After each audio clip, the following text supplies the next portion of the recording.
السلام علیکم دوستو، میرا نام ہے علی اور آپ دیکھ رہے ہیں دا ہسٹری آف اسلام۔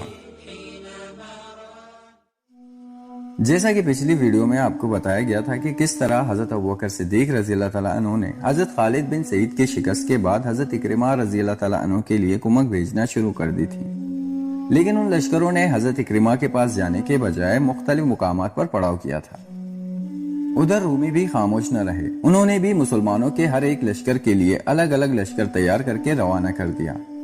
رومیوں کا سب سے چھوٹا لشکر بھی 60,000 کے لگ بھگ تھا۔ اس سے اندازہ لگایا جا سکتا ہے کہ رومی کس حد تک مسلمانوں کا قتل عام کرنے کے خواہش مند تھے۔ چونکہ مسلمانوں کے لشکر منتشر تھے تو حضرت ابوبکر کی جانب سے انہیں یرموک کے مقام پر اکٹھا ہونے کی ہدایت ملی اور تمام مسلمان یرموک کے مقام پر اکٹھا ہونا شروع ہو گئے۔ یرموک ایک دریا کا نام ہے۔ یہ ملک شام کے 2 شہر اردن اور دمشق کے درمیان واقع ہے۔ جب رومیوں کو خبر ملی تو وہ سب بھی اکٹھا ہو کر یرموک پہنچنے لگے۔ رومیوں کے لشکر کا سپہ سالار تزارک تھا۔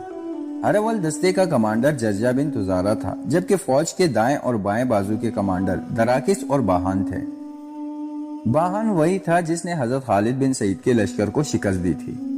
انہوں نے وکوسا کے مقام پر پڑاؤ ڈالا جو کہ دریا یرموک کے کنارے پر ہے۔ اس وادی نے ان کو خندق کا کام دیا۔ مسلمان اپنے پڑاؤ کی جگہ سے جہاں وہ اکٹھے ہوئے تھے اٹھ کر رومیوں کے بالکل سامنے ان کے راستے پر ٹھہر گئے۔ رومیوں کے پاس بس یہی ایک گزرگاہ تھی۔ یہ دیکھ کر حضرت عمر رضی اللہ تعالیٰ عنہ نے کہا، لوگوں خوش ہو جاؤ، اللہ کی قسم رومی گھیرے میں آ گئے ہیں اور محصور ہونے کا انجام بہتر نہیں ہوتا۔ مسلمانوں نے ماہ سفر ربیع الاول ربیع الثانی تک وہاں قیام کیا، لیکن وہ ان تک پہنچنے میں قاصر تھے کیونکہ رومیوں کے پیچھے وکوسا کی وادی اور سامنے خندق تھی۔ جب کبھی رومی مسلمانوں پر حملہ کرنے کی کوشش کرتے تو مسلمان انہیں پسپا کر دیتے۔ اس طرح 3 مہینے گزر گئے، نہ مسلمان انہیں شکست دے سکے نہ وہ مسلمانوں پر پوری قوت سے حملہ کر رہے تھے۔ اب صورتحال یہ تھی کہ نہ رومی اپنی طاقت و قوت و تعداد کے بلبوتے پر مسلمانوں پر غالب آ سکتے تھے اور نہ مسلمان اس قدرتی امداد کے باوجود رومیوں پر غلبہ حاصل کر سکتے تھے۔ اسلامی لشکر رومیوں کے باہر نکلنے کے راستے پر قابض تھا۔ جب رومی اس راستے باہر آنے کی کوشش کرتے تو مسلمان انہیں مار مار کر پیچھے ہٹا دیتے، اور جب مسلمان رومیوں پر حملہ کرتے تو یہ خیال کر کے بہت جلد واپس اپنی جگہوں پر آ جاتے کہیں رومی ان کی قلت تعداد کے باعث ان کا محاصرہ کر کے انہیں تباہ و برباد نہ کر دیں۔ اس طرح 3 مہینے گزر گئے، کوئی فریق دوسرے پر غلبہ حاصل نہ کر سکا۔ حضرت ابو عبیدہ کو ڈر تھا کہ لمبا عرصہ گزر جانے پر لشکر بددل نہ ہو جائے اور جوش و خروش ختم ہو کر طاقت و قوت میں کمزوری کا باعث نہ بنے۔ آخر مسلمانوں نے حضرت ابوبکر صدیق کو یہ تمام حالات لکھے اور ان سے مدد بھیجنے کی درخواست کی۔ دوسری جانب جیسے ہی حضرت ابوبکر صدیق کو ان تمام حالات کی اطلاع ملی تو انہوں نے فوراً ہنگامی اجلاس طلب کیا اور خوب غور و فکر کرنا شروع کر دیا۔ اس اجلاس میں حضرت عمر، حضرت علی اور مدینہ میں مقیم دیگر اہل الرائے اصحاب سے مشورہ لیا گیا۔ اسی غور و فکر کے دوران میں ان پر اصل حقیقت کھل کر سامنے آ گئی۔ مسلمانوں نے کبھی صرف اور صرف کثرت تعداد کے بلبوتے پر دشمن کو نیچا نہ دکھایا تھا، بلکہ اس کے ساتھ ساتھ اعلیٰ قیادت اور ایمانی قوت، یہ 2 سبب تھے جن سے مسلمانوں نے ہمیشہ کامیابی حاصل کی۔ جہاں تک ایمانی قوت کا سوال تھا وہ شامی لشکروں میں کسی طرح بھی کم نہ تھی، کیونکہ ان میں سابقون و اولون اور رسول اللہ صلی اللہ علیہ وسلم کے جلیل القدر صحابہ شامل تھے۔ وہ اہل بدر تھے جن کے ہاتھوں فتح مکہ عمل میں آئی اور مرتدین کا خوفناک فتنہ انجام کو پہنچا۔ اس لیے خرابی لازماً قیادت میں تھی۔ رومیوں سے مقابلے کے لیے ایسے قائد کی ضرورت تھی جو نڈر اور بے باک ہو، نرمی سے ناچنا ہو، لڑائی میں کسی بھی موقع پر اس کے قدم پیچھے نہ ہٹتے ہوں، موت کا خوف اس کے پاس بھی نہ بھٹکتا ہو۔ جب خلیفۃ رسول اللہ اپنے قائدین پر نظر ڈالتے تھے تو پتہ چلتا تھا کہ ابو عبیدہ باوجود کامیاب جرنیل ہونے کے نرم دل ہیں۔ عمر بن عاص انتہائی عقل مند ہونے کے باوجود میدان جنگ کے شاہ سوار نہیں۔ اکرمہ میدان جنگ کے شاہ سوار تو ہیں لیکن ان میں پیش آمدہ امور کا صحیح اندازہ کرنے کی صلاحیت نہیں۔ ان تمام سالاروں کا اب تک بڑی جنگوں سے واسطہ نہ پڑا تھا، اور تو اور ہر مسلمان لشکر اپنے اپنے امیر کے پرچم تلے الگ الگ جنگ کر رہے تھے۔ ان میں سے کوئی بھی دوسرے کی برتری تسلیم کرنے اور ماتحتی قبول کرنے کے لیے تیار نہ تھا۔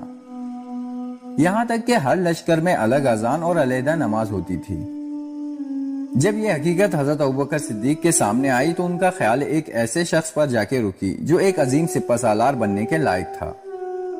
وہ فاتح عراق تھا جس نے ایرانی سلطنت کو تباہ و برباد کر دیا تھا، جس کے نام سے ایرانی سلطنت کانپ اٹھتی تھی۔ وہ بجلی کی رفتار سے گھوڑ سواری کرتے دشمن پر قہر بن کر ٹوٹ پڑتے تھے۔ چاہے جنگ موتا ہو یا جنگ فراز، اس نے رومیوں کو لوہے کے چنے چبوائے تھے۔ وہ سیف اللہ تھے، اللہ کی تلوار۔ انہیں خود کو ابو سلیمان کہلوانا پسند تھا، لیکن تاریخ میں وہ حضرت خالد ابن الولید کے نام سے مشہور ہوئے۔ یہ خیال آتے ہی حضرت ابوبکر صدیق نے انہیں شام بھیجنے کا ارادہ کر لیا اور اپنے ساتھیوں سے فرمائے، واللہ میں خالد جیسی تلوار رومیوں کے دلوں میں اتار دوں گا۔ میں خالد کے ذریعے رومیوں کے دل میں کوئی بھی شیطانی وسوسہ نہ رہنے دوں گا۔ کسی نے بھی حضرت ابوبکر صدیق کی رائے سے اختلاف کرنے کی ضرورت نہ سمجھی، کیونکہ شام کے معاملات اب اس نہج کو پہنچ چکے تھے کہ مزید وقت ضائع کرنا مسلمان افواج کے لیے بہت زیادہ نقصان دہ ثابت ہو سکتی تھی۔ سب لوگ حضرت خالد کو شام بھیجنے پر رضامند ہو گئے۔ حضرت ابوبکر نے حضرت خالد کو یہ خط ارسال فرمایا، تم یہاں سے روانہ ہو کر یرموک میں مسلمانوں کی افواج سے جا ملو، کیونکہ وہاں تمہارے بھائی دشمن کے نرغے میں گھرے ہوئے ہیں۔ یہ اللہ کا فضل ہے کہ تمہارے سامنے دشمن کے چھکے چھوٹ جاتے ہیں اور تم مسلمانوں کو دشمن کے نرغے سے صاف بچا لاتے ہو۔ اے ابو سلیمان، میں تمہیں تمہارے خلوص اور خوش قسمتی پر مبارکباد دیتا ہوں۔ اس مہم کو پائے تکمیل تک پہنچاؤ، اللہ تمہاری مدد فرمائے۔ تمہارے دل میں غرور نہ پیدا ہونا چاہیے، کیونکہ اس کا انجام نقصان اور رسوائی کے سوا کچھ نہیں۔ خلیفۃ رسول اللہ نے خط میں مزید ہدایت کی کہ وہ آدھی فوج مثنہ بنت حارثہ کی زیر سرکردگی عراق میں چھوڑیں اور بقیہ آدھی فوج لے کر خود شام روانہ ہو جائیں۔ حضرت خالد کو اس بارے میں کوئی شک نہ تھا کہ اللہ انہیں شام میں فتوحات جلیلہ سے نوازے گا۔ اگرچہ انہیں وہاں کی تمام خبریں مل رہی تھی، لیکن وہ مطمئن تھے۔ ان کا دل اس یقین سے بھرپور تھا کہ وہ سیف اللہ ہے اور اللہ کی تلوار بندوں کے ہاتھوں کبھی نہیں ٹوٹ سکتی۔ چنانچہ انہوں نے حضرت ابوبکر صدیق کے حکم کے مطابق شام روانہ ہونے کی تیاریاں شروع کر دی۔ چونکہ حضرت خالد کو شام میں پیش آنے والے حالات کا بخوبی علم تھا، اس لیے انہوں نے تمام صحابہ کو ساتھ لے جانا چاہا۔ خلیفۃ رسول اللہ نے انہیں آدھی فوج مثنہ کے پاس چھوڑ جانے کی ہدایت کی تھی، اس لیے انہوں نے فوج کی تقسیم اس طرح کی کہ تمام صحابہ تو اپنی فوج میں رکھے اور مثنہ کے لیے صحابہ کرام کی تعداد کے برابر ایسے لوگ چھوڑے جو تابعین تھے۔ حضرت مثنہ یہ دیکھ کر بہت ناراض ہوئے۔ انہوں نے کہا کہ میں تو آپ کو خلیفہ کے حکم کے خلاف جانے نہیں دوں گا۔ ان کے حکم کے مطابق آدھے صحابہ میرے پاس رہنے چاہیے اور آدھے آپ کے پاس۔ آپ کیوں مجھے ان سے محروم کرتے ہیں، حالانکہ میری فتوحات کا انحصار ہی صحابہ پر ہے۔ جب حضرت خالد نے حضرت مثنہ کا اصرار دیکھا تو ان کی منتیں سماجتے کر کے جلیل القدر اور بہادر صحابہ کو اپنے ساتھ رکھنے پر رضامند کر لیا۔ چونکہ حضرت خالد کو ڈر تھا کہ ان کے جانے کے بعد کہیں مسلمانوں پر حملہ نہ ہو جائے، اس لیے انہوں نے کمزور مردوں، عورتوں اور بچوں کو مدینہ روانہ کر دیا، تاکہ اگر خدا نہ خواستہ ایرانی مسلمانوں کو کچھ نقصان پہنچانے میں کامیاب ہو جائے تو بھی ان عورتوں اور بچوں کو کوئی نقصان نہ پہنچے۔ یہ تمام معاملات سمیٹنے کے بعد حضرت خالد بن ولید اپنا لشکر لیے شام کی طرف روانہ ہو گئے۔